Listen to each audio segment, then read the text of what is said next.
Welcome दोस्तों, स्वागत है आप सभी का आपके अपने यूट्यूब चैनल ITI ट्यूशन में। दोस्तों आज के डेट में जो ITI सेकंड ईयर का इलेक्ट्रीशियन थ्योरी का एग्ज़ाम हुआ है, इसकी आंसर की आज के वीडियो में देखने वाले हैं। तो वीडियो को जो है आप सभी कंप्लीट देखिएगा। चैनल पर जो लोग नए हैं चैनल को ज़रूर सब्सक्राइब करिएगा। साथ ही साथ आप सभी एक बार प्लेलिस्ट को ज़रूर चेक करिएगा, क्योंकि वहाँ पर जो है इलेक्ट्रीशियन थ्योरी के जितने भी अभी तक एग्ज़ाम हुए हैं सभी का पेपर जो है आप सभी के लिए अपलोड किया गया है। तो जाकर एक बार प्लेलिस्ट को ज़रूर चेक करिएगा। तो चलिए फ्रेंड, वीडियो को स्टार्ट करते हैं। देखिए यहाँ पर पहला क्वेश्चन पूछा गया है, एमसीबी में निम्नलिखित में से कौन सा प्रयोग नहीं किया जाता। एमसीबी यानी कि मिनिएचर सर्किट ब्रेकर में जो है कौन सा प्रयोग नहीं किया जाता है। यहाँ पर देखिए ऑप्शन है चोरी रोधक, क्योंकि वे सील्ड होते हैं। सूक्ष्म अतिधारा बचाव हेतु। ऑप्शन थर्ड है परिपथ के नियंत्रण एवं बचाव हेतु। ऑप्शन फोर है रुक्ष अतिधारा बचाव हेतु। तो यहाँ पर जो है एमसीबी में कौन सा प्रयोग जो है नहीं किया जाता है। तो यहाँ पर करेक्ट आंसर है ऑप्शन नंबर सेकंड, सूक्ष्म अतिधारा बचाव हेतु इसका प्रयोग नहीं किया जाता है। सेकंड क्वेश्चन देखिए यहाँ पर पूछा गया है, सामान्यतः बस बार को डैश से अधिक ऊंचाई पर स्थापित नहीं करना चाहिए। तो सामान्यतः जो है बस बार को जो है कितने ऊंचाई अधिक ऊंचाई तक जो है स्थापित नहीं करना चाहिए। देखिए ऑप्शन है 2.75 मीटर, 2.1 मीटर, 3.2 मीटर, 4.1 मीटर।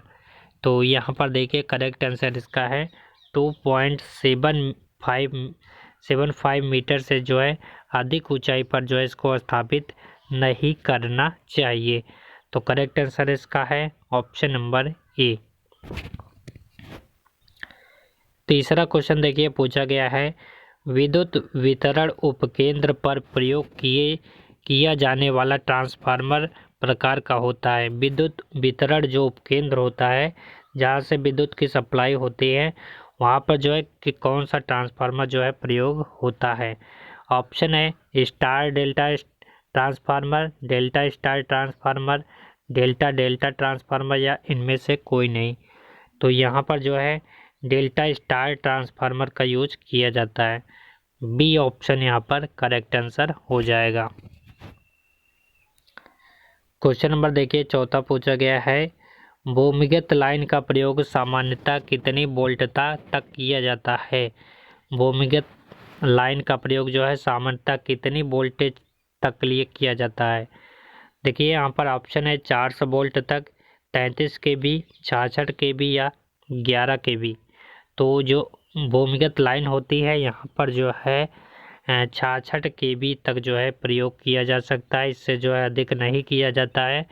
तो करेक्ट आंसर इसका है option number C. Question number देखिए पांचवा पूछा गया है, जनरेटर में ब्रश बनाने के लिए किस सामग्री का प्रयोग किया जाता है। तो जनरेटर में जो ब्रश बना होता है ये जो है किस सामग्री का बना होता है। यहाँ पर देखिए ऑप्शन है एल्युमिनियम और ग्रेफाइट का, स्टील और ग्रेफाइट का, कार्बन और ग्रेफाइट का, ढलवा लोहा और ग्रेफाइट का।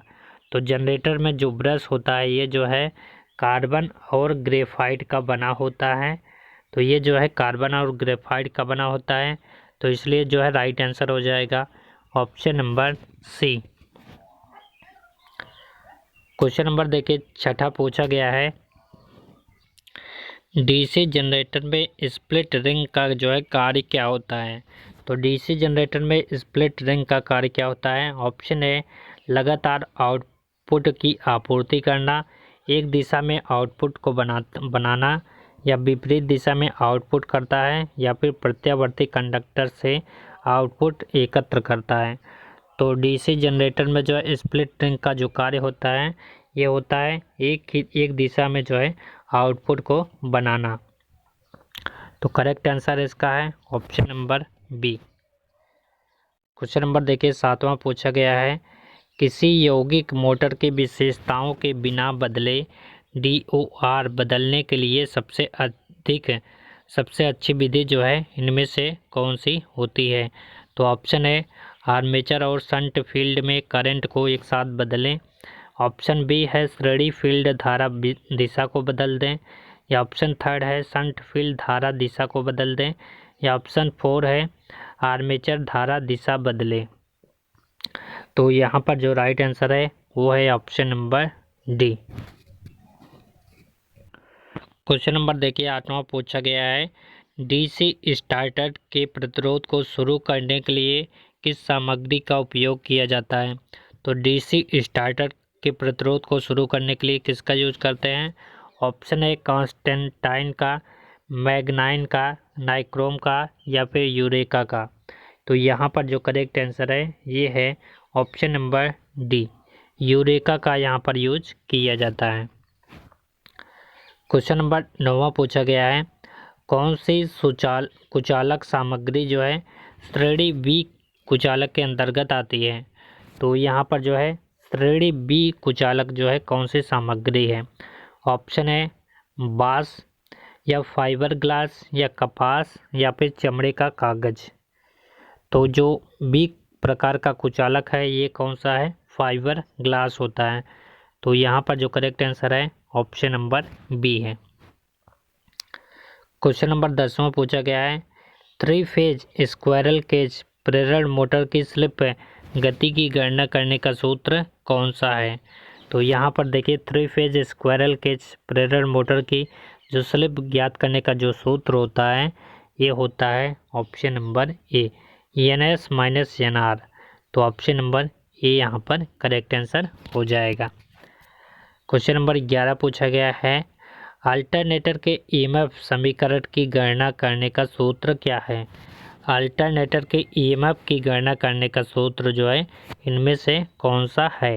तो देखिए यहाँ पर जो करेक्ट आंसर है ये है ऑप्शन नंबर डी। अगला देखिए क्वेश्चन नंबर 12 पूछा गया है, डीसी मोटर में EMF जो है सीधे किसके अनुपातिक होता है। ऑप्शन है गति के, पोल की संख्या के, आर्मेचर संवाहक की संख्या के या प्रवाह के। तो डीसी मोटर में जो EMF होता है ये जो है ये गति के सीधे अनुपातिक होता है। तो इसलिए जो है करेक्ट आंसर हो जाएगा ऑप्शन नंबर ए।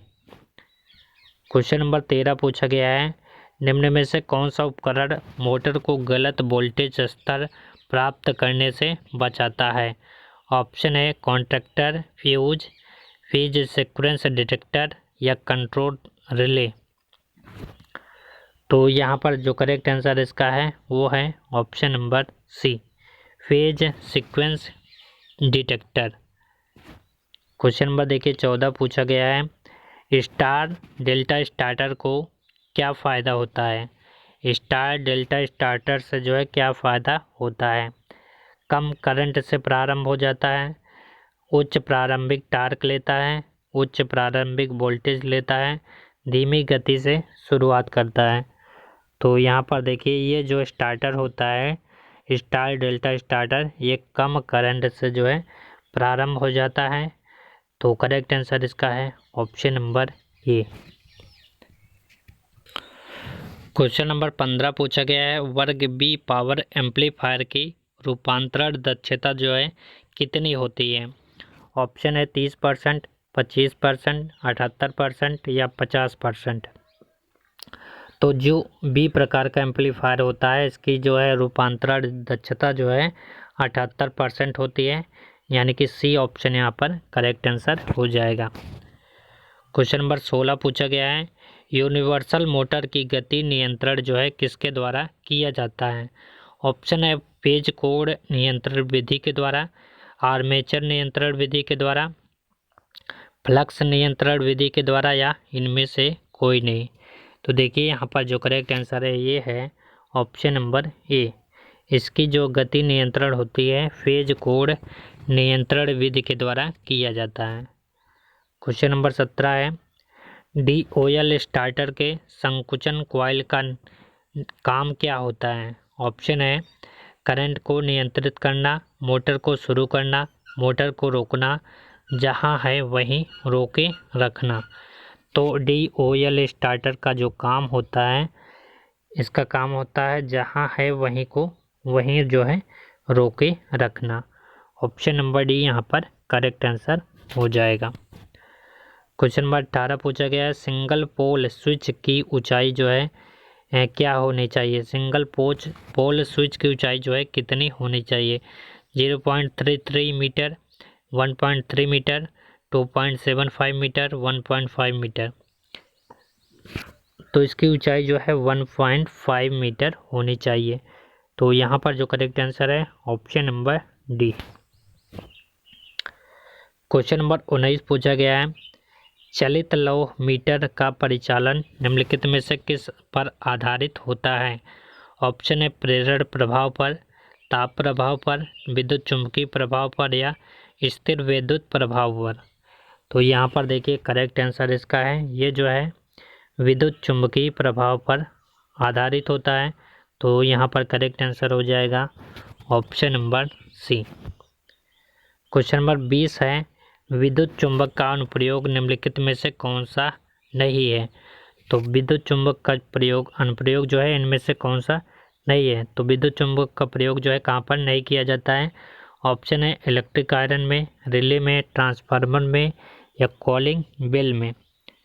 तो इसका यूज जो है इलेक्ट्रिक आयरन में जो प्रेस होता है इसमें जो है नहीं किया जाता है। तो यहाँ पर करेक्ट आंसर हो जाएगा ऑप्शन नंबर ए। अगला क्वेश्चन देखिए, यहाँ पर पूछा गया है, स्लिप रिंग इंडक्शन मोटर में रोटर करंट फ्रीक्वेंसी निम्नलिखित में से किस पर निर्भर करती है। तो यहाँ पर जो है करेक्ट ऑप्शन जो है दिया गया है, स्लिप की मात्रा पर, घूर्णन प्रेरक पर, प्रेरक प्रतिघात पर, घूर्णक सुचालक पर। तो आप सभी जो है इसका राइट आंसर जो है कमेंट बॉक्स में जो है दीजिएगा, ताकि आप सभी को पता चल सके किस प्रकार के क्वेश्चन आप सभी यहाँ पर सॉल्व कर पा रहे हैं या फिर नहीं। तो आप सभी इस क्वेश्चन का राइट आंसर जो है कमेंट बॉक्स में ज़रूर दीजिएगा। तो आज के लिए बस इतना ही। वीडियो को लाइक और शेयर ज़रूर करिएगा। Thanks for watching this video.